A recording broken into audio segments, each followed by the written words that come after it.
Okay, guys, I think we can start now, but before I start the lecture, one student is asking me to just give some help on question number 6 and 7 in the assignment. So let me go through it. So, so here,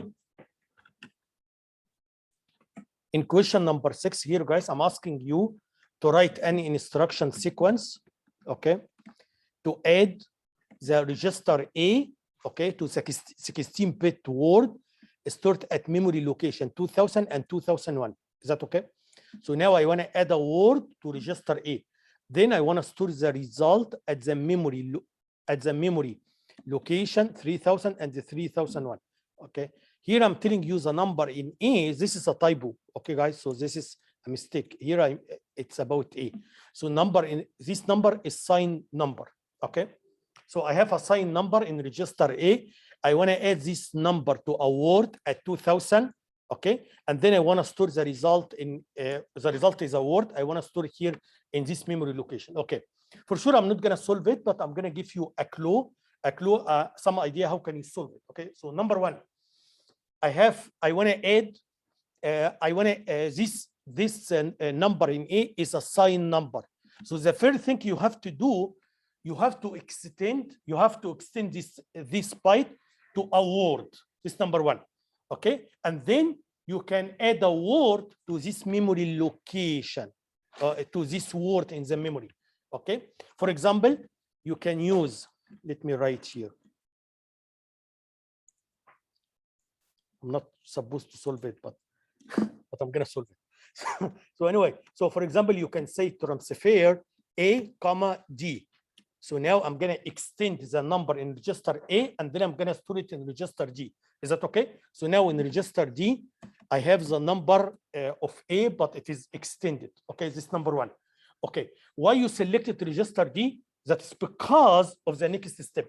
Next step, I have to add, I'm going to add register D to the memory location 2000. So what this instruction is going to do is going to add register to the memory location 2000 and 2001. Is that okay? This way. And then the result is going to be stored in G. Okay, guys? The reason I use the transfer here because I want to extend this number to a word so that I can add a word to a word. Okay. And then the last instruction here, you have to say store G in the memory location. I think it's 3000 if I'm not wrong. You have any, is that clear? You have any question here? Have a byte, I extend it to a word, and then I add it word to word. Okay. And then I store the result in memory location 3000. Is that okay? Any question? Maybe I'm really sorry for that. Maybe what confused you is the typo I have here, but you can think about it. This is the typo. Here I'm talking about register B. For sure, it's very obvious that register B has nothing to do with this question, right? So here I'm sorry, this should be A. Any questions? Okay, let's see the second one. The second one here, you have to erase, and I'm gonna talk about this one hopefully today or next lecture today maybe. So so what I wanted to say here, guys, I have to erase. Also, I have another array here, array of bytes. Okay, I have to erase, and then I want to copy 3 bytes here to 3 bytes here.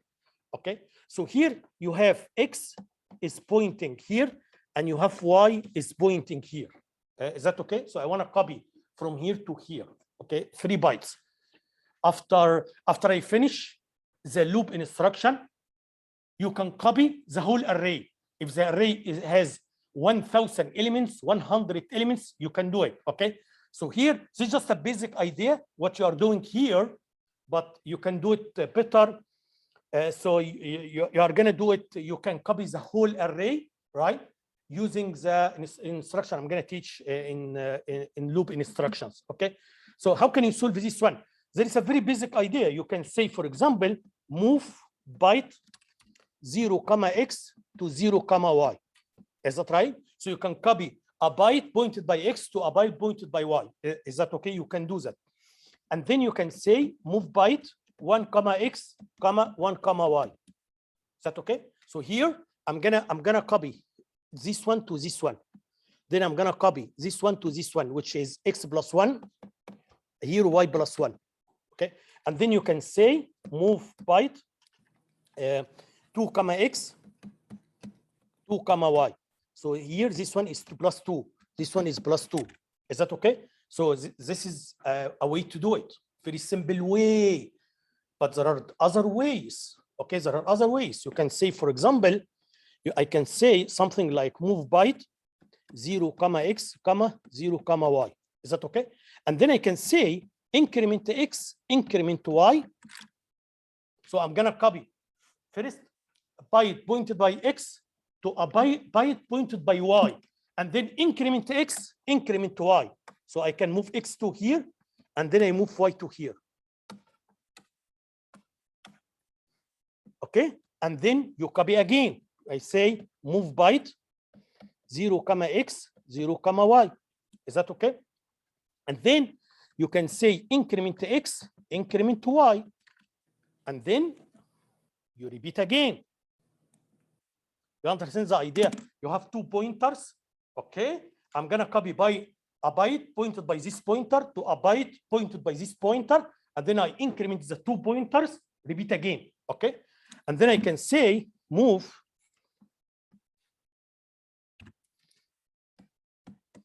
byte 0, x to 0, y. Is that okay? I can do this way. Is that okay? Also, it's very important. Now, also, as I explained before, this is a very basic. This is a very easy way. Okay? If you understand this course more, you can do it in more efficient way. So what you mean by more efficient way? For example, these 3 instructions, I can replace them using only 1 instruction. As I said before, you can say move byte 1, x plus, 1, y plus. Okay, so and then I'm gonna write it again here. Move byte 1, x plus, 1, y plus. Also, you can do it here if you want. So yes, you are gonna increment x and y, but I don't care about this. So you can say also move byte 1, x plus, 1, y plus. Is that okay, guys? More importantly, what's important now is this is a very small problem. I'm asking you only to copy 3 bytes, right? What if this array has 1,000 elements and I want to copy 1,000 elements to 1,000 elements? Should I keep writing this instruction? So here, look here. I wrote this instruction 3 times because I want to copy 3 bytes. So 1 instruction for each byte. Is that okay? What if this array is 1,000 elements? Should I write 1,000 instructions this way? No, we don't do that. And that's what we're gonna do today. Okay, what we're gonna do today is, and that's usually what we have to do. So I'm gonna say, for example, move byte 1, x, 1, y plus.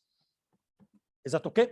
So I'm gonna use only 1, and then I'm gonna loop 3 times. So here, today I'm gonna teach how can you loop 3 times. Today's topic is about looping. How can you do loops? Okay. So that's what we do in programming. You just write it 1 time and then you can loop. Okay. So because of this array, if this array is 1,000, you just write it 1 time and then you can loop 1,000. Any question, guys? You understand the idea of pointers? X and Y are storing addresses. You understand? In every iteration, we increment X, we increment Y, and copy. Okay? Or you copy and then you increment. It doesn't matter. So here, actually, to be more accurate, here you copy first and then increment X and Y. Any questions? Okay, great. So now I'm gonna start today's. So let me tell you quickly what I did so far. Again, I told you guys. To me, I think this section, this section is the most difficult section I'm gonna teach in this course, in the whole course. Hopefully, I think so. That's my opinion, and it's most important topic. Okay, so I'm doing my best so that you can understand it. So what I taught last time, I taught branch instructions. And branch instruction means something like that. You can branch, so you can go this way. So for example, you have a condition. If the condition is true, the branch is taken. Otherwise, it's not taken. So you can create a branch, something like that. Okay. And that's what I taught last time. And also I told you, how can we create this branch? How can we make it? The way you can make it, you have to use two instructions. Number one, you have to use compare instruction. Number two, you have to use branch instruction. And I explained why you have to do that. So here, if you want to do this if statement, should be replaced by two instructions, as I explained to before. Yeah, as you see here. For example, compare A to 2 and then branch if equal. So these two instructions together are going to make a branch like this one. Is that okay? This is the first thing I taught. The second thing I taught also is using these branches, using these branches. How can we create statements you are familiar with? The standard or the very widely used statements in all programming language. Okay, so I explain using these branches how can we create if statements. This is simple if statement. How can we create if else statement? Okay, how can we do? We don't have an assembly. We don't have an instruction called if statement. Okay, we do compare and branch instruction to do that. Also, how can we make like two condition like this one using and? How can we make if statement and you can put more than one condition as you see here using or? Also, I explain how can we make this structure or this statement if else if statement. Okay, this way I explained how we do it in assembly. This is high level, this is low level programming language. And then also I explained how can we do switch case. We are very familiar with switch case. How can we do it in assembly? Is that okay? So that's what I did. Today, I'm gonna talk about loops. How can you do loops? Okay. So I'm gonna start with C language. I'm gonna teach what loops you should know from C language, and then I'm gonna explain how can we do these loops or similar loops in assembly. So let's start in C language. In C language, you should be familiar, or actually most of the languages, they do the same thing. You should be familiar with for loops and while loops. Okay, for loops, something like that. You write here for. Again, guys, I'm teaching C language because we are going to need in next chapter. Next chapter, we're going to start programming using C. You know what I'm saying? So also, that's why I'm doing like a I'm not teaching C language. I'm just making revision on C language. So you are going to need it in next chapter. Yes, this chapter I'm focusing on assembly, but starting from next chapter, we're gonna use both C and assembly. So here, so for we do something like that. We say for, and then we put here a variable. For example, I or J, any name, variable. And then I put initial value, and then I put here a condition, and then I here in every iteration, I have to increment the variable. Okay, so how this works? It works this way. Look here, guys. In the first iteration, I is equal to 0. Okay, when this iteration is done, we're gonna come back to here to check this condition. Is 0 less than 10? Yes, the condition is true. As long as this condition is true, we are going to keep looping. We're going to keep looping until this condition is false. Once it is false, we're going to go outside. Also, in every iteration, I'm going to increment I. So let's see how it works. In the first iteration, I is equal to 0. we're gonna come here is 0 less than 10, that's true. So then I'm gonna increment I. So now I is 1. In iteration, in second iteration, I is 1. And then we're gonna come back to here. Is 1 less than 10? Yeah, that's true. Okay, so as long as true, so keep looping. Once this condition is false, go outside. Okay, then I'm gonna increment I. So next round, I is 2, 3, 4, 5. So in every iteration, I do two things. I compare to this condition, I check this condition. Also, I increment I. So, and then once I is 9, once I come to 9 here, and you come back here, I'm gonna increment I. So now I is 10. Then I'm gonna check, is 10 less than 10? No, so I'm gonna go outside. Is that okay? So if I do this way, so you are gonna actually, I'm gonna loop 10 times. If I do this way, if you wanna loop 100 times, very simple. All what you have to do, just to put 100 here. Just very simple, okay? So actually, I here is like a counter, okay? And I start with initial value, which is 0. Every iteration, I'm gonna increment the counter, and then I check this condition. As long as this condition is true, I'm gonna keep looping. Once it's false, I'm gonna go outside. That's how it works, right? Why I explain this way? Because this is the way I'm gonna do it in assembly. In assembly, I'm gonna make a counter, and then I'm gonna initialize this counter with some value, like 0, whatever. And then I'm gonna increment the counter, okay? Then I have a condition, I'm gonna check the condition. As long as the condition is true, it's gonna keep looping. That's what I'm gonna explain right away, how I'm gonna do it in assembly. You got what I'm saying? We can check, I already explained how can we check, okay? Using branch instruction. So anyway, we can do for this way. You can start with some initial value, and every iteration you increment. And once we come to 10, you just leave. You go, it's done. Also, you know, you can do it in a different way. You can start with the final value, like 10. And every iteration you decrement, not increment, okay? And every time I'm gonna compare to 0. So what happens here, I'm gonna start from 10, and the next iteration, it is 9, 8, and so on, until it is 1. Once it is 1, once I come here, I decrement, it is 0. Is 0 bigger than 0? No, it is not. So I'm gonna go outside. I cannot say which approach is better than the other. I cannot say it, okay? Again, it depends on the programming problem, okay? If you wanna loop 10 times, so both of them should be okay, okay? However, sometimes maybe this one better than this one in some programming problems. For example, you have an array.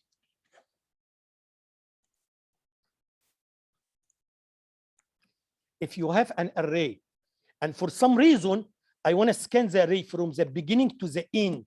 For some reason, I want to search the elements from the beginning to the end. For the programming, I want to do that. This is what the programming problem I want to do. I want to search the elements from the beginning to the end. Okay, in this case, I can use this one. However, if you want to search from the end to the beginning, you can use this approach. Again, other than that, if you just want to loop 10 times, both of them should be the same. Any questions? Okay, this is for loops. The second loops you are familiar with should be while loops. While loops is different from for loops. The way it works, look here, guys. For example, while A does not equal 0. This means does not equal, right? Here, this one here means does not equal. So here, very simple. I have a condition. As long as this condition is true, I'm gonna keep looping. How many times? I don't know. I'm gonna keep looping maybe 1 time, maybe 0, maybe 10, maybe 20, maybe 1 million. I don't know. Okay. I want to keep looping again in this programming problem. I want to keep looping as long as the condition is true. Once it's false, I want to go outside. So as long as this condition. So what happens is that here, in the very beginning, I'm gonna check if A does not equal to 0. So I'm gonna execute this one iteration. Then I'm gonna come back again here to check. If the condition is still true, I'm gonna come here, make another iteration. So in every iteration, I'm gonna come here and check the condition. As long as the condition is true, I'm gonna make more iterations. Is that okay? Once this condition is false, I'm gonna go outside. So go outside means I'm gonna execute the instruction here. Okay. So this is while loop. There is another version of while loop. We call it do while. So here you write here do, and then you put here the instruction, and then you put while here. Okay. Can anyone tell me what is the difference between these two? This is very simple. Someone of you should answer. Yes. While it automatically does it one time. While Yes. So again, these are tools, guys. It depends on the programming problem you have. Okay. So what I'm saying, while loop, if do while, actually it can guarantee that you are going to execute this loop at least once. At least once. Okay. If the programming problem needs that, you can go for do while. Okay. If you don't need that, you can go just for while. Okay. For example, if this condition is false, so I'm not going to execute this one at all. Okay. Because once I come here, it is false, so go outside. That's it. But here, I'm going to execute first, and then I'm going to check.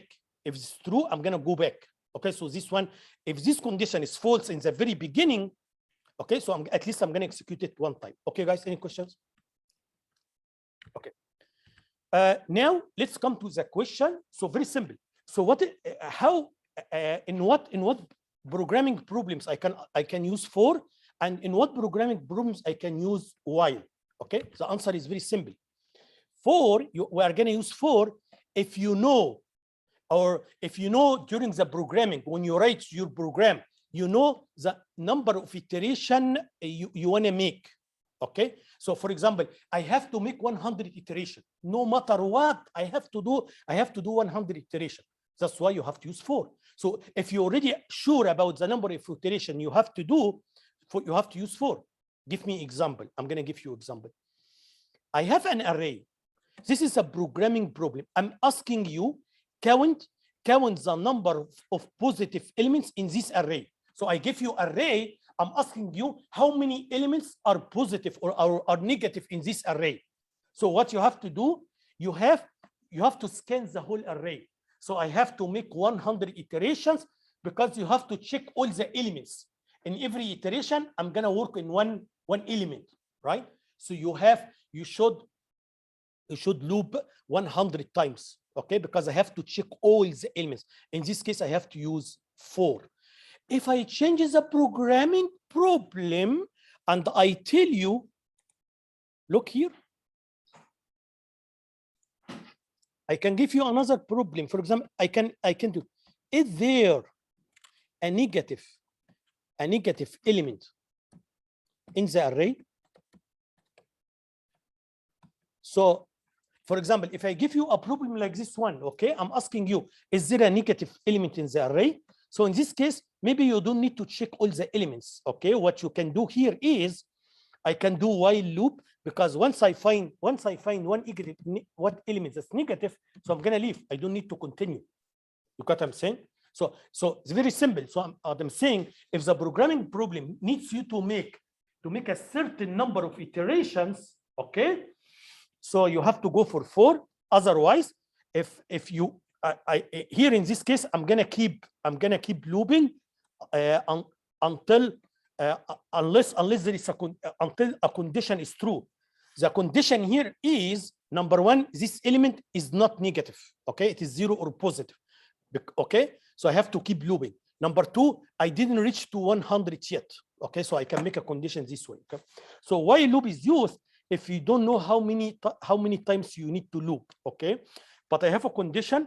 I have to keep looping until the condition is true. Okay, I'm gonna give you example, and that's what we are gonna do in the coming lab. Coming means I think next week lab.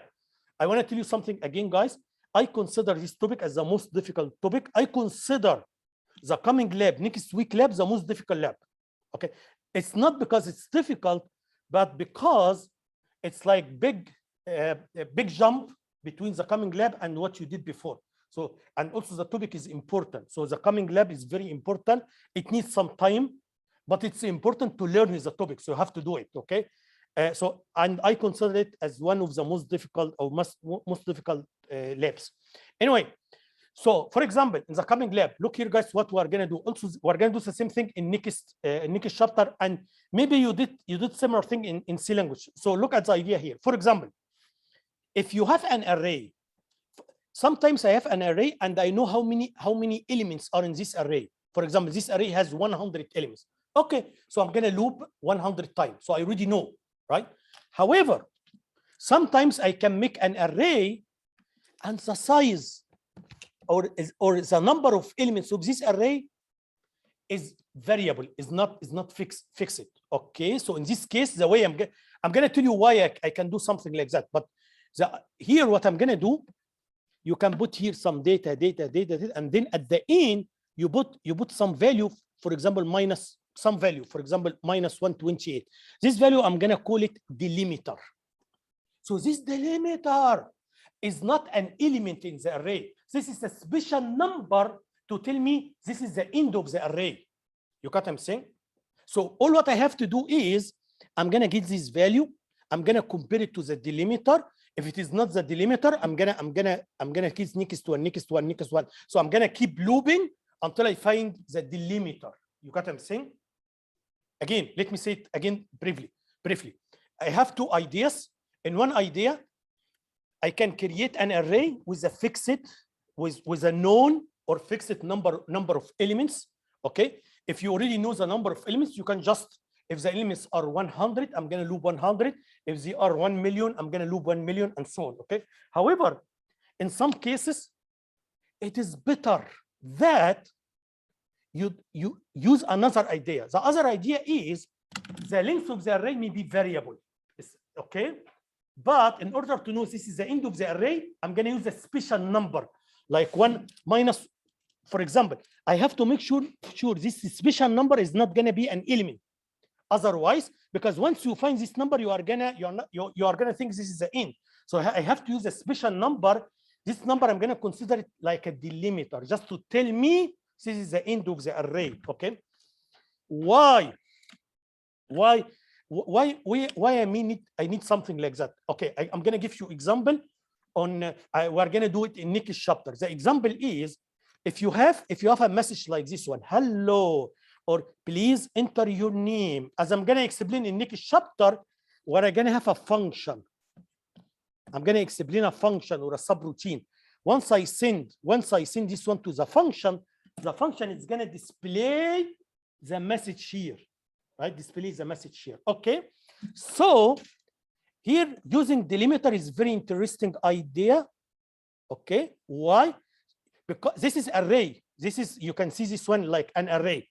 This array we have here 1 byte for the ASCII of H, the ASCII of E, the ASCII of L, the ASCII of L, the ASCII of O, and then the delimiter is 0. The delimiter is 0, and this function is what this function is gonna do is gonna take one element.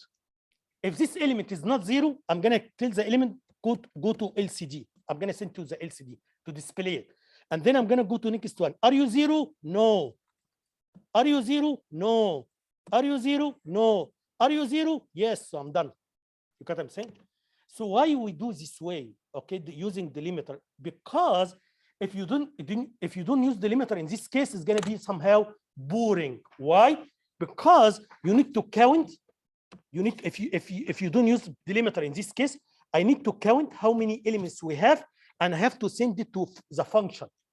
So I have to count. Also here I have to count how many elements we have, and I have to send it to the function. So here it's just much easier. Okay, so just makes the size is variable. It depends on the message you want to display, but just to put a number at the end as a delimiter. And also very important, you have to make sure that this delimiter is not going to be repeated here. It's not going to happen here. Otherwise, if it happens here, I'm going to stop. So if I find here 0, I'm not going to continue, because this function is going to display elements until it finds 0.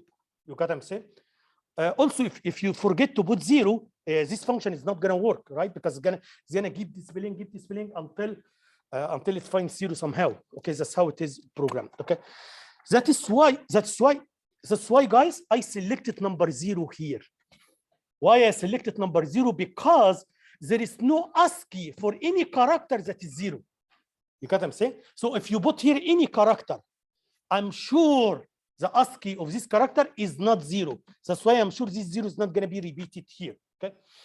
Coming lab, next week lab, which is I consider it the most important lab. Okay, and you need some work. So in the coming lab, I'm going to tell you, I want to make array of bytes. As you see here, array of bytes. Every element, as you know, because this is array of bytes, as I explained to you before in this course, every byte can store a number from positive 127 until negative 128, as we agree, right? Before. However, I'm gonna exclude negative 128 because I'm gonna consider this one as a delimiter. That means every element here can only take a value from 127 positive to a negative 127 because this element is going to be reserved for a delimiter. Is that okay, guys? So here, that's what we are going to do in the coming lab, next week lab. So what you are going to do, you have array. This array, you are going to put a delimiter at the end, okay? And then every element here should have a value from positive 127 until negative 127. By this way, I'm sure this delimiter is not going to be repeated here. Okay, guys? If anybody here doesn't understand what I mean by delimiter and why it is interesting idea, you know why it's interesting idea? Because here,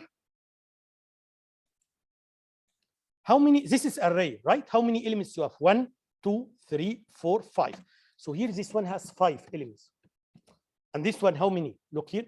1, 2, 3, 4, 5, 6, 7 space. Okay, 7, 8, 9, 10, 11, 12, 13, 14, 15, 16, 17, 18, 19, 20, 21, 22. So this one has 22. Okay.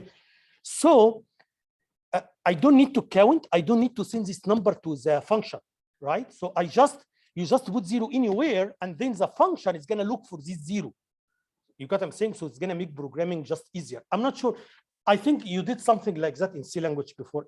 So you understand the concept of delimiter. If you don't understand it, you have trouble because we are going to do it in the next lab. Okay, guys, any questions? Okay. So now I'm gonna start with for loop. I already explained for loop. I explained how can you do it in C. I explained when you can use for loop and when you can use while loop. Also, I explained to while loop. But now, how can we do something like for loop in assembly? In assembly, okay? We don't have assembly instruction. It's called to for. We don't have. Okay, guys. So the way you are gonna do it is almost similar idea like this one. Almost similar. We should have a counter like I. But this counter, it can be a register or it can be a memory location. So I should have a counter. This counter should have initial value. I'm going to do that in assembly. Almost the same idea. Every iteration, I'm going to increment this counter. Every iteration, I have to compare. Okay? And as long as the condition is true, I'm going to keep looping. If it's not true, go outside. Is that okay? So almost the same idea. I'm going to do it in assembly. Okay? So, but here, this counter is actually can be a register or memory location. Let's see how can we do that. So here, that's what I'm saying here. To do that, there are actually, to do for in assembly, there are 2 ways. The first way here, there are some instruction we call loop instruction. So we have some instruction dedicated for loop. Okay, this is the first option you have. So the first option you have to do for loop is that you can use loop instruction. The other option you have, you can create the for loop using the branch instruction I taught before. Compare and branch, compare and branch. You can do it this way. So there are 2 ways. Okay, which way is better? Let's see. This one, the loop instruction, like what I'm gonna teach right now, guys. So we have, let me say it here again. Number 1, we have instructions. We call them loop instructions. These instructions are dedicated or they are designed to make loops. Is that okay? Or you can make the loop all by yourself. How? By using compare instruction we used before. I'm gonna show you the 2 cases. But you should understand which case is better. I'm gonna tell you. So here The good thing about this one, this is very easy to do, like, because we have one instruction, as you will see right now. This instruction is going to do everything. You don't need to do anything by yourself. The instruction is going to do everything. It's going to decrement or increment the counter, right? It's going to compare. So one instruction is going to do everything. That's why this one is easy. So, but here you have to do it by yourself. So if you want to increment the counter, you have to write an instruction to increment. If you want to compare and branch, you have to write an instruction to compare and branch. But as you will see right now, this one is just very easy, because just one instruction, this instruction is increment or decrement, compare, and branch. So 3 instructions in one instruction, as you will see right now. Okay. So that's why this one is easy to use. However, this one has some problems. What are the problems here? The first problem you may have here in these instructions is, number one, the counter you have to use, it has to be registered. It cannot be memory location. The counter you have to use, like I in 4 before, it has to be a register. But here, it can be a register or memory location. Why this is a problem? Because we don't have many registers. We don't have many registers. If I use one register as a counter, maybe inside the subroutine, or sorry, inside the loop, I want to use this register to do multiplication, to do division, to do something. So this is maybe it can be a problem, because we don't have. If you reserve one register for counting, you don't have many registers. However, here you can use memory location for counting, and we have too many memory location. So this is advantage here over this one. Okay. The other thing is, these instructions are only short, but this instruction can be short or long, because you are going to use branch. Okay, but all these instructions are only short. Is that okay? So when you loop, it's only short. But I'm gonna make a trick. You will see a trick right now. It is a short, but I'm gonna make it long. You will see right now. But it's short. But I'm gonna make a trick to make the jump long. You will see now. But anyway, so now I'm gonna start again, guys. What I'm saying, I don't want to confuse you. As in programming, you can do the same thing by different ways. To me, as I said multiple times before, as long as it works, I'm totally fine. Okay, as long as it works, I'm totally fine. Okay, so okay. So, but as an instructor, I have to teach it in different ways. And then maybe you find this one is, you might find one approach is useful in one case or in one programming problem. You can find the other approach is useful for something else. Okay, so don't ask me, okay, so I already can use this one, I don't use other things. Yes, you can. Again, it depends on what you want to do, right? Yeah, sometimes one approach may be okay, but in programming in general, if you learn several approaches, maybe better. So let me start with this one. Okay, now I want to make full loop. We agreed how I make full loop. We agreed on that. The way you have to do it, number one, I need a counter. This counter can be registered on memory location. Number two, I have to initialize this counter. In every iteration, I have increment or decrement as a counter. And then I have to check if this counter is equal to the number of iteration or not, right? Similar to for loop, I have to do something like that. Okay. So to do that, number one, we have instructions that we call this instruction loop instructions. Okay. Here, and we have another approach. I'm going to use branch instructions. Branch instruction I taught before. So let's start with the loop instruction. This is all the loop instruction we have. Let's start with this one. DBNE. What this one means? It means D means decrement and branch if not equal to 0. Okay, let's give me example to understand it better. I'm gonna give you an example. Look here, guys. For example, this is the instruction we have here. This instruction DBNE. D means decrement, branch if not 0. Not equal means not 0. And then you put here a counter, like I in 4, but here you have to here put one register, like A or B or X or Y. Okay, so decrement and the branch if not 0, and then you put here a register like A, B, X, or Y, and then you put here a label where you want to branch. Is that okay? This instruction, how this instruction is going to work, this instruction number 1 is going to decrement the counter. So whatever you put here is going to decrement it. This number 1. Number 2, this instruction is going to check if this counter is equal to 0 or not. If this counter is not 0, it's going to keep branching until it is 0.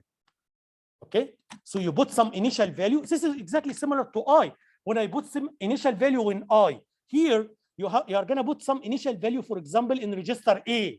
Every iteration, you are going to decrement A, and then you are going to compare A to 0. And if it is not 0, loop back. That's why I'm telling you this instruction is just short, very short, because this instruction actually is 3 instructions. This one is doing three operations. Number 1, decrement. Number 2, compare. Number 3, branch. Okay, in one instruction. That's why it's short, right? So let me give me example. If I want to loop 10 times, okay, how I can do that? Look here, guys. Very simple. Look here. I'm gonna use register A as a counter. Okay, I'm gonna initialize A with 10. I'm gonna initialize A with 10 because I want to loop 10 times. And then here I wanna. This is the body of 4. Okay, so every time I'm gonna come here and then I'm gonna put this instruction: decrement, and the branch if not equal A, comma next. What this instruction is gonna do? Number 1, this instruction is gonna decrement A, and if A is not 0, it's gonna loop back to here. So and then so in the first iteration, A is 10, right? Once it comes here, so this one is gonna decrement A. So now A is 9, right? And then it's gonna branch. It's gonna come to here. Now A is 9, so it's gonna decrement. Next iteration it is 8. Last iteration it should be 1. Once A is 1, you are gonna decrement A, and then now A is 0. So if it is not 0, no, the condition is, as long as this condition is true, it's gonna loop. Once A is 0, it's gonna go outside here. You got it, guys? Again, this is just easy, very short, because one instruction is going to do 3 operations. Okay? But again, this one has 2 problems, as I explained before. The first problem, I'm going to reserve one register, which is A. I'm going to reserve it as a counter. So I should not use it here somewhere. Okay? Unless you do something, because this one should count. If the count is here. This is number 1. Number 2, the loop, from here to here, short. We don't have long version. So from here to here, this should be short. So if next is too far, so or if you have too many instruction here, you are gonna get error. But I'm gonna make a trick. You will see the trick now. Okay. Any question, guys? Okay. Let's see. We have another instruction. Okay. This instruction is called increment and branch if not equal. Let me explain all the instruction we have. Look here, guys. That's all what we have. We have decrement, and branch if not equal to 0. Decrement and branch if it is equal to 0. I means increment, and branch if not equal to 0. Increment and branch if it is equal to 0. This one, test. T here means test. So this one is not increment, it's not gonna increment or decrement, just test. And as I explained before, test means you compare to 0. So this one is just to compare to 0. Okay. Again, guys, maybe you don't need all of them, but as an instructor, I have to teach all of them, but maybe you don't need all of them. Okay. So for example, because this one does not increment, if you want to use, as you will see right now, if for some reason, if you want to use this one for loop, if you want to create a for loop using this one, so you have to use another instruction to increment or decrement. Okay, you will see right now. Okay, so now I'm going to give you more. I already give you one example. How can you use this one? I'm going to give you more examples for now. For example, I want to use this one. This one is increment and branch if not equal. Increment. Okay, so the way I'm going to do it, look here, guys. I'm going to start from -10, -10, as you see here. Okay, every iteration I'm going to increment A. So A is -10. in the first iteration. Next iteration, I'm gonna every iteration I'm gonna increment a, right? Now it is -9, -8. Once it is -1, once I come here, I'm gonna increment a. So now a is 0, right? And then I'm gonna go outside here. Any question, guys?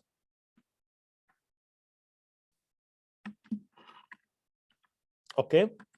One more thing, these branches, we don't have signed or unsigned in these branches because it doesn't matter if signed or unsigned, because here always I compare to 0, right?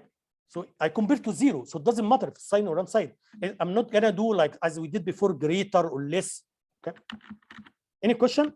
So again, if you tell me what is the difference between this one and this one, so and the one I explained here, so this one, sorry, this one here, okay, here decrement, you increment. I can reply and I can tell you this is almost the same idea as if you use this 4 by increment or use this 4 by decrement. It's almost the same thing. You got what I'm saying? Again, just different approaches. If you just want to loop 10 times, so both of them are exactly the same thing. Okay. Anyway, let's have that's a trick. I told you about this trick. I told you we have a problem here. The problem is this jump, the jump from here to here, it has to be short.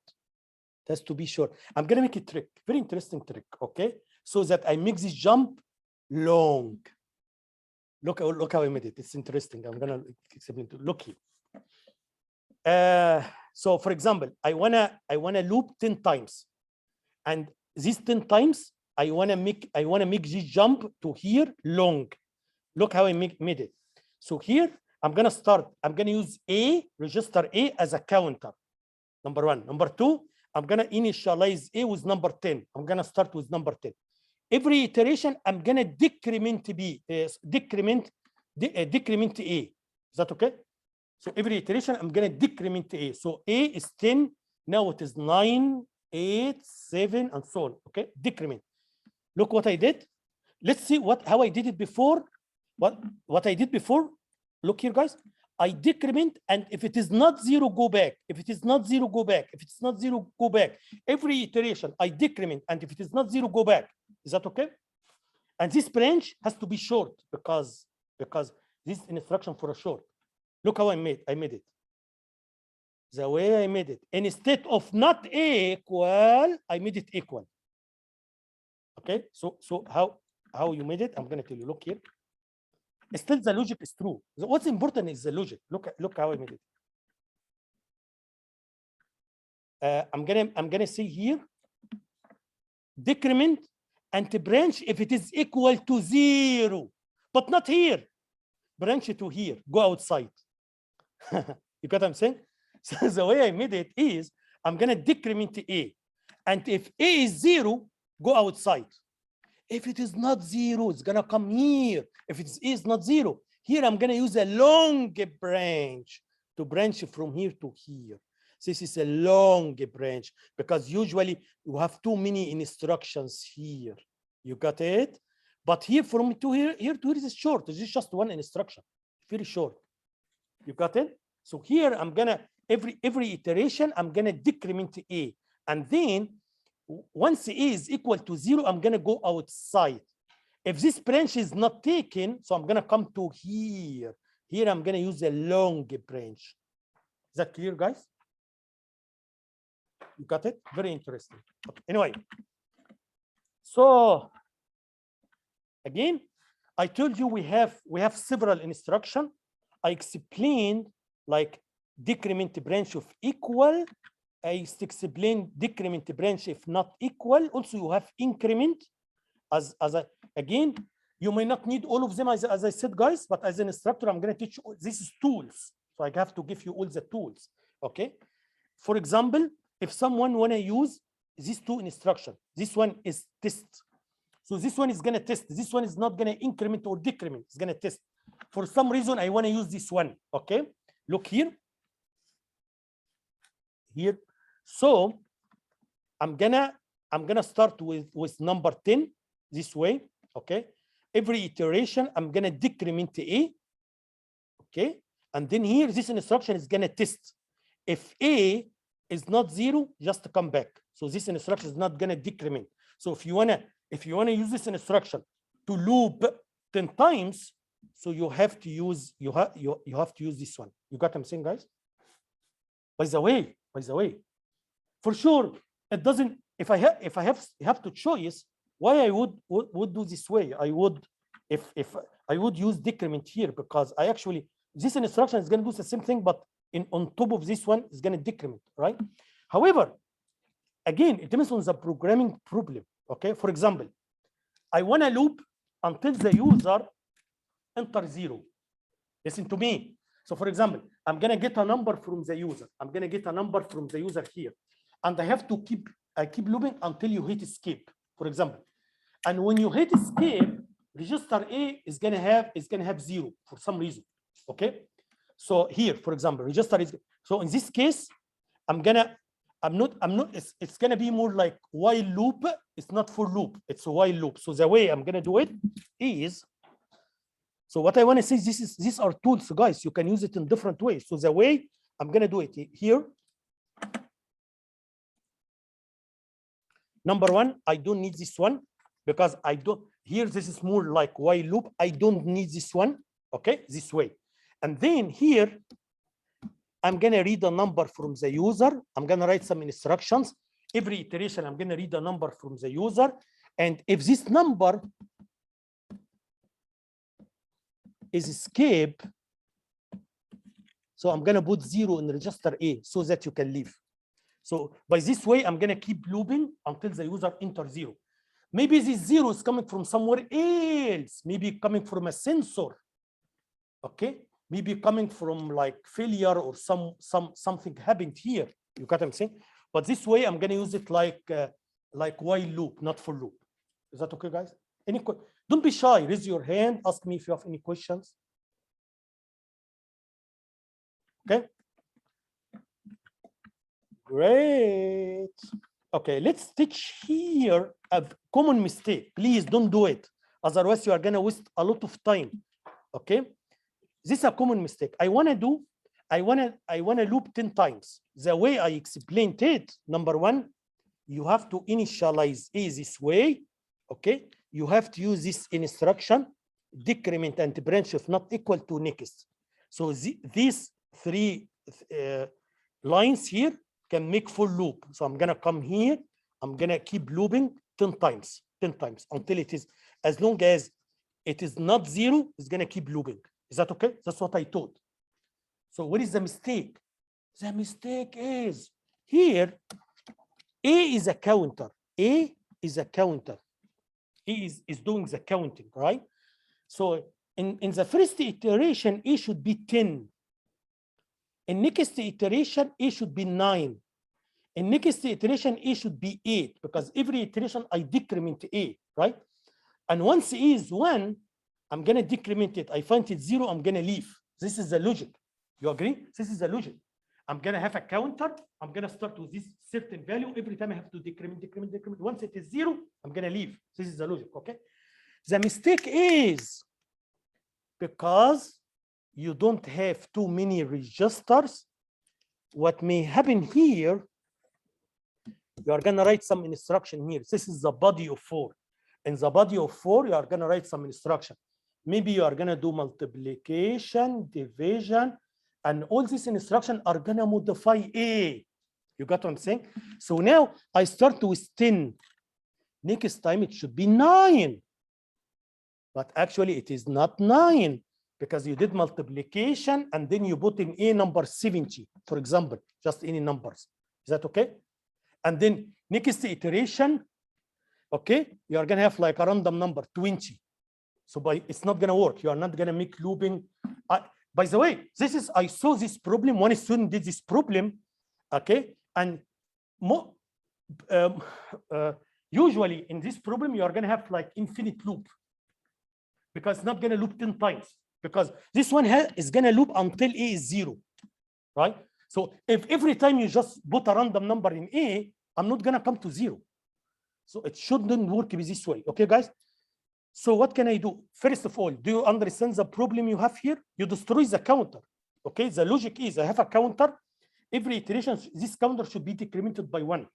And I have to compare it to 0. This is the logic, right? You should not here change this counter. Okay? But unfortunately, you will do that. I'm sure you will do that. Why? Because we don't have too many registers.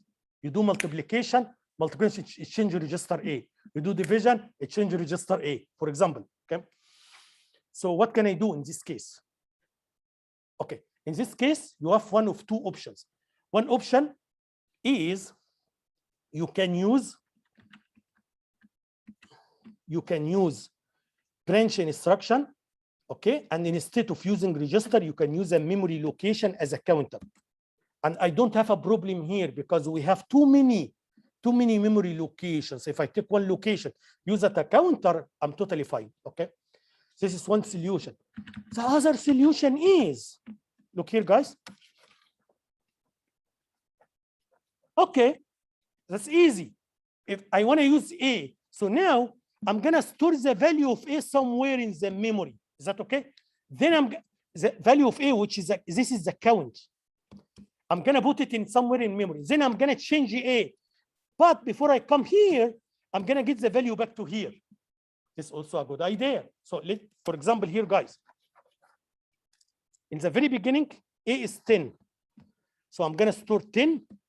Then I'm gonna change A, put some multiplication, division. I'm gonna change A. But before I come here, I'm gonna put 10 here back again. Is that okay? Decrement it. So next time, now we are 9. I'm gonna save this 9 somewhere. It changes the register. Get the value back. Is that okay, guys? Very easy way, right? So you can copy this value somewhere, and then it changes the register, and then get it back, right? So very important what I'm gonna say right now. Very important, guys. Please listen to me. What I'm saying is that this is a very interesting idea. Just to store, because this value it's an important value. I'm gonna need it later, so I'm gonna save it somewhere. Somewhere here, I mean memory. Somewhere in the memory. Then I'm gonna use the register in multiplication, division, whatever you want, and then I'm gonna get this value back before I come to here to decrement it. Is that okay? So now the question is, there is a very interesting way to do that. Very easy way. You know what we're gonna do later? So this is one of the reasons they created a stack. Stack is used to solve this problem. All what you have to do is, I want to store this value, send it to the stack. You want to get it back, get it from the stack. Okay. So stack is still a memory. Again, here I'm not touching stack. It happened that I have a problem here. I need it later when I touch stack. So I have a problem here. I need it later. Okay. So you are telling me I have to put it in memory. Yes, stack also is a memory, but it's much the way we store in the stack or get data from the stack. You don't need to specify the address. The problem here is, if you want to store it in memory, for example, I have to use memory location, a certain memory location, and the same memory location I'm gonna get from here. Is that okay? This is what you have to do, right? So, and then now it's only one value. What if I have several values, 10, 20? So I have to remember, I have to reserve 10 or 20 memory location. Stack is a memory. It's a part of the memory. But the good thing about stack, I don't need to remember any memory location. Just stack, store this one. He's gonna store it there. Okay, stack, give it to me. You will get it from the stack. Anyway, again, if you didn't understand this part, that's totally fine, guys. But I need it later. So what we're gonna do later here, the instruction we're gonna teach you, call it push. Push here means save in the stack. So I'm gonna save the value of A in stack. Then I'm gonna use A, and then I'm gonna pull. This is the word we're gonna use. This is an instruction I'm gonna teach. Pull from stack. Any question, guys? So let me summarize what I said here before I move to the next part. What I'm saying here, guys, very simple. What I'm saying, similar to the for loop you did in the C language. You have a counter like I. Every iteration you increment I, and then you compare I to, there is a condition, okay? As long as the condition is true, we're going to keep looping. That's what we do in C language, right? It's the same thing we do in an assembly, right? You have to use a register. For example, here, register A as a counter. You have to initialize it, similar to what we did in C language. Every iteration, you have to decrement it. And if it is not 0, you keep looping. That's how we can loop 10 times, 20 times. Very easy. All what you have to do here, guys, just you can make it 20, right? 20 times or 30 times or 100 times. That's it. But this way you can loop 20 times, 30 times, 40 times, and so on. Okay. Also, I explained to do that, there are two approaches. One approach is using loop instruction like this one. Okay. I explained this common mistake. If you use A as a counter, you have to make sure you should not destroy this value here, right? But if you want to use A, you have to keep this value somewhere. Usually, now I'm saying in specific memory, but actually later I'm going to say this value, I'm going to put it in a stack. And then I'm going to use A, and then I'm going to give this value back from stack. This is how we do it, okay? The other approach I'm going to teach right now, guys, let me come back to the beginning. So I said in the very beginning, in order to do for loop in assembly, there are two ways. One way you can use loop instructions. The other way, you can use branch instruction. Okay.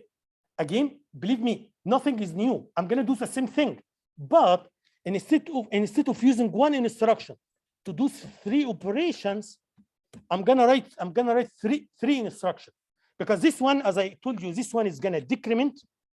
Yeah, I can decrement. I can write an instruction to decrement. Okay, this one is gonna do compare to 0, and this one is gonna branch if equal or not equal. Yeah, I can write 3 instructions. Okay, so that's what I'm gonna show you right now. So nothing is new. Okay, I'm gonna just explain what I explained right now, but just in a different way. However, this one has advantage. This one I can make it long. It doesn't need to be short. Also, more importantly, the counter can be a memory location, not a register, because you are gonna stuck because you don't have too many registers.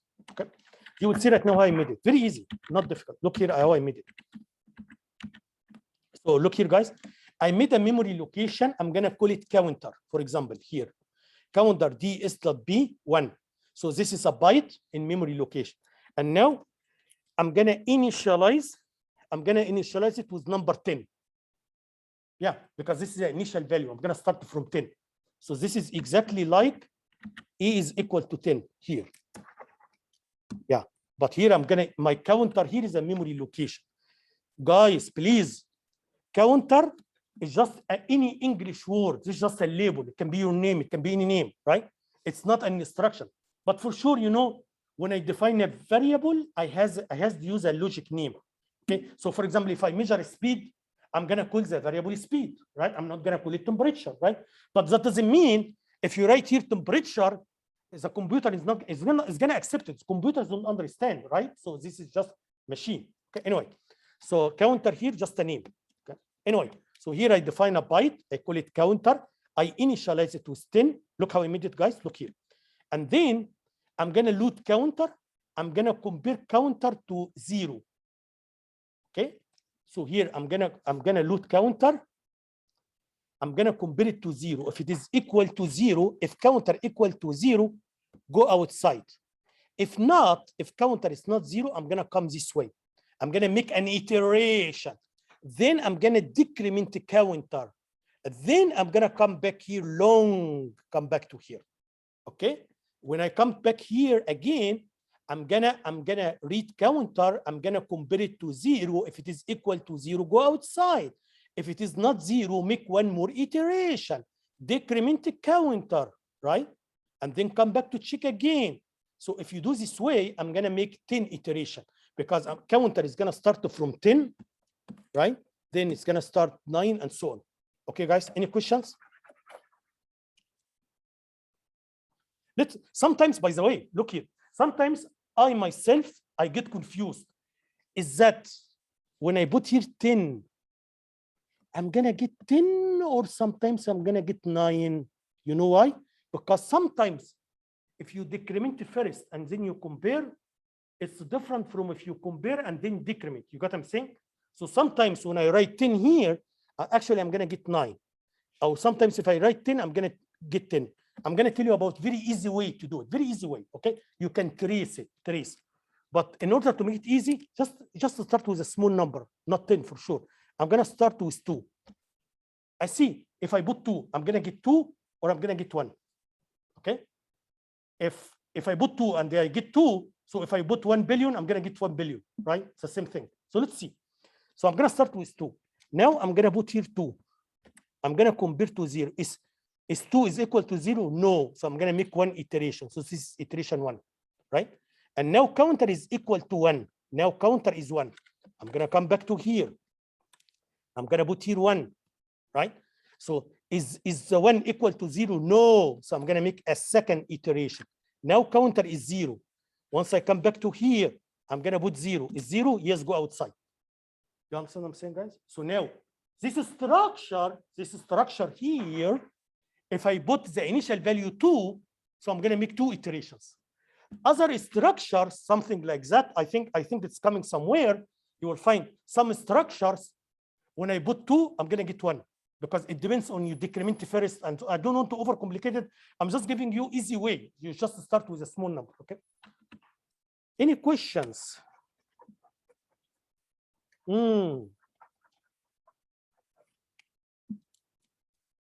Something is wrong here. Can anyone guess what's wrong here? Yes, I forgot compare, right? So here I have to say compare A to 0. Is that right? You didn't do compare, you did branch after load. You should do compare, right? Agree? Okay. If you put compare, it's okay. If you remove okay, if you remove compare, it's also okay. Someone has to answer me why. You get what I'm saying? So compare is redundancy. If you want to put it, I'm totally fine. It's okay. But you actually, in this case, you don't need it. You need answer. Yes. Yes, thanks. What happens is, not all the flags, listen to me. This branch of equal only cares about the 0 flag. So if counter is 0, this load instruction is gonna put 1 in the 0 flag. So why I need compare? You got what I'm saying? Because this one is gonna care about the 0 flag, right? Load instruction is gonna set the 0 flag if counter is 0. So it's already, so I don't need to compare. You got what I'm saying? Again, I don't want to overcomplicate it. So what I'm saying, if you are confused, just make it easy. Just put here compare. That's okay. That's totally fine. But just you should understand. In this case, I don't need it. Any question, guys? Let's see more examples. Again, let's have this example and see, guys. Look here. I'm gonna make a counter. I'm gonna just this one just a different way. So I'm just want to show different ways. Okay. Don't be bothered because I display different ways. Okay. If you want to do a loop, I'm not gonna force you to use a certain way. Okay. But to understand programming, I have to show you different ways. Okay. So let's see this idea. So here I'm gonna make a counter. This counter start by number 1. So counter start with 1. And then look here, guys. This counter, I'm gonna load counter to A. Then I'm gonna compare to 10. Here I need compare. Here I need compare because I need to compare counter to 10, not 0, not compare to 0. Okay, to 10. Anyway, think about it. So here I need compare. If you remove compare, it's not gonna work. Because maybe you remove compare and you told us in the lecture remove compare and you will be okay. No, in this case, no. Okay, because here I want to compare to 10. Here I want to compare to 0. I want to, okay, and when you compare to 0, so this counter actually, so here you want to subtract A from 10, right? But this one, if counter is already 0, this load is going to put 1 in the 0 flag, so you don't need to compare to 0. Anyway, think about it. But anyway, Here I'm going to compare E to 10. So what I'm going to do here, guys, it's a different from the other idea. Counter is going to start from 1 and then 2, then 3, 4 until it is 10. Once it is 10, I'm going to leave. This is different from this idea. This idea, I'll start from 10, decrement, decrement, decrement, decrement until it is 1. Okay, let's see how it works. So here I'm going to compare E to 10. If it is not equal, if E is not 10, just if it is equal to 10, go outside. So once the counter is equal to 10, I'm done. If not, I'm going to come here to make one iteration.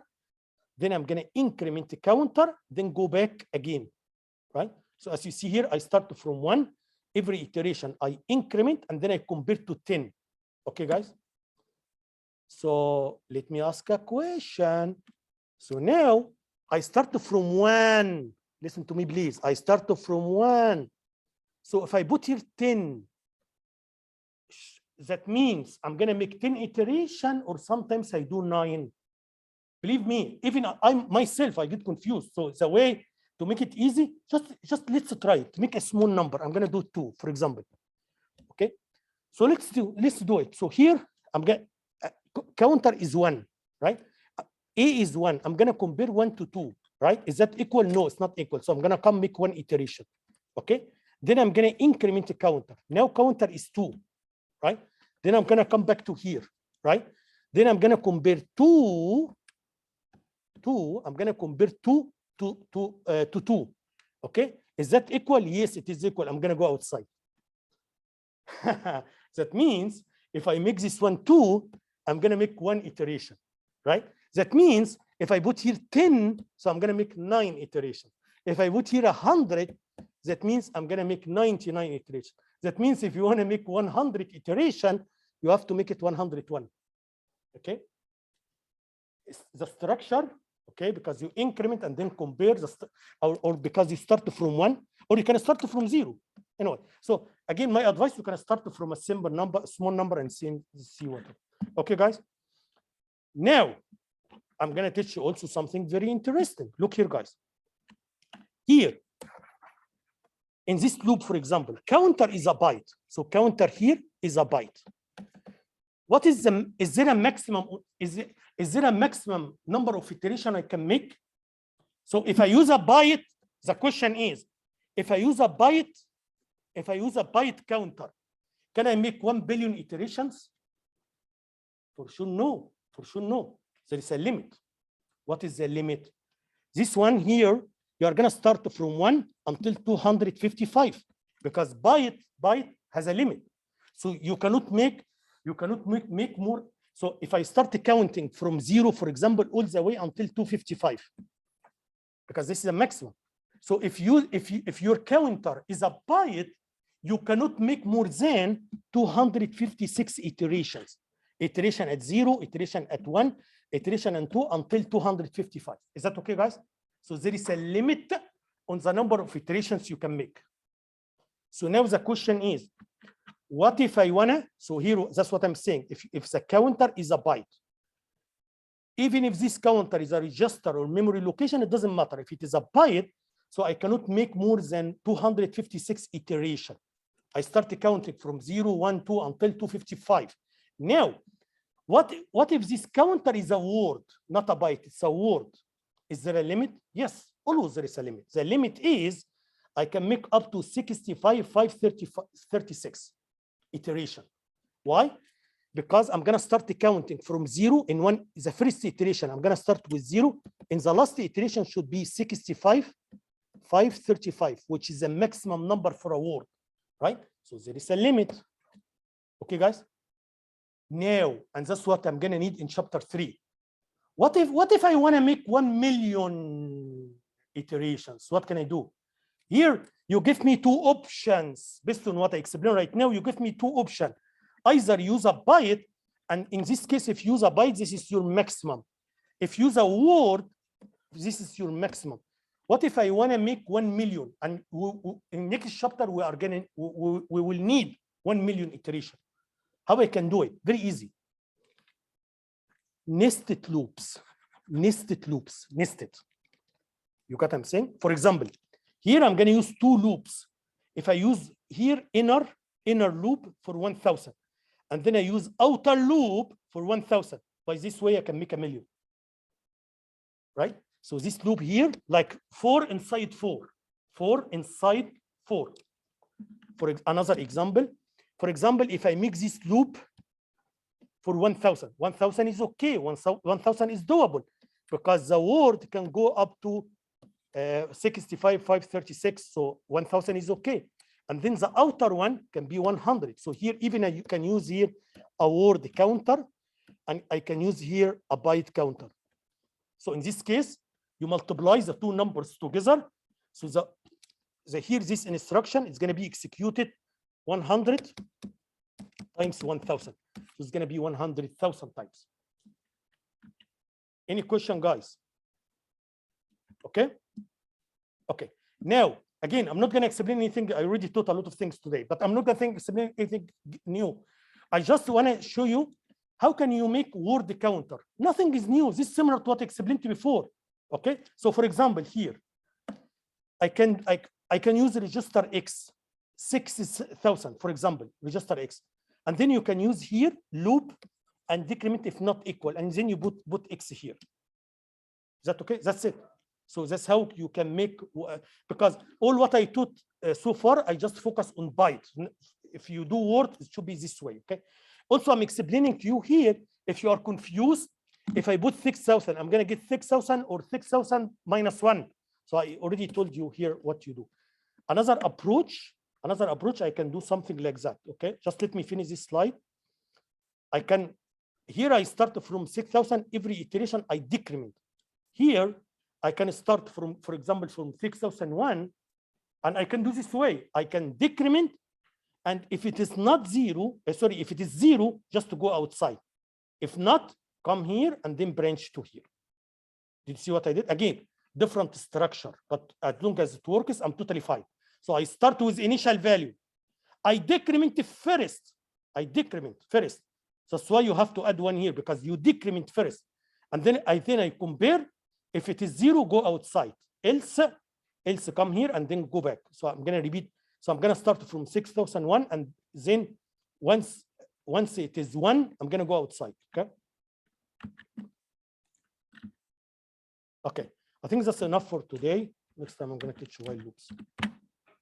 Okay. Please try to study this topic. It's very important. The coming lab, very important topic. Please, if you need any help, just let me know. Okay.